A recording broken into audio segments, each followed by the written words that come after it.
नमस्ते दीदी, ये देखिए हमारे यूट्यूब चैनल पर जा रहा बहुत प्यारा होली का गीत। आप लोग इस समय होली में सब लोग दंग मचा रहे हैं। आप लोग देखिएगा, लाइक शेयर करिएगा, सपोर्ट करिएगा और आगे बढ़ाइएगा। इस समय होली का रस्म चल रहा है बहुत झकझोर के।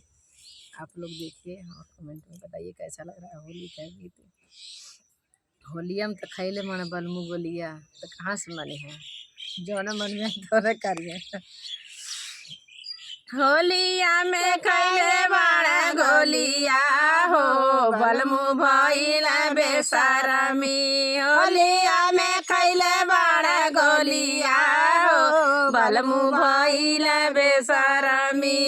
भइल बेसरमी हो भइल बेसरमी। होलिया में कैले बाड़ा गोलिया हो बलमु भइल बेसरमी। पहली होलिया बलमु भौजी संगे खेलाला। पहली होलिया बलमु भौजी संगे खेलाला। रंग दिया ना उनाऊ के चोलिया हो बलमु भइल बेसरमी।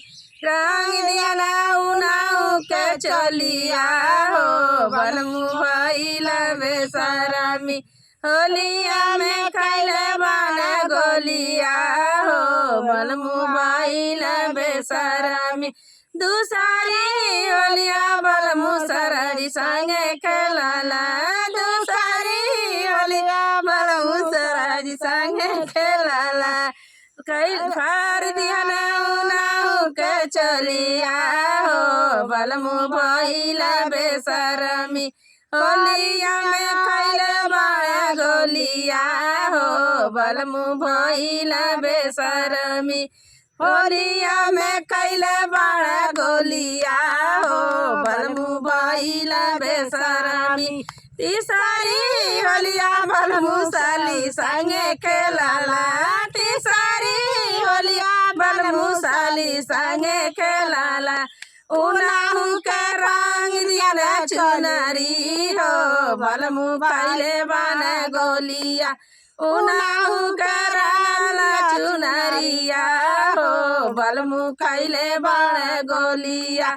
भइल बाड़ा होलिया बेसरमी हो बलमु खैले बाड़ा गोलिया।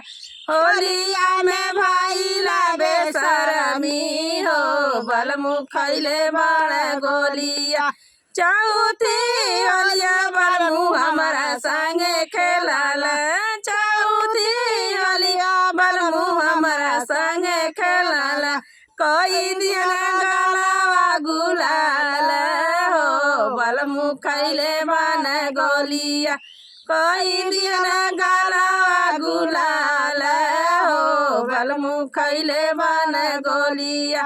होलिया में भइल बेसरमी हो बलमु खैले बाड़ा गोलिया।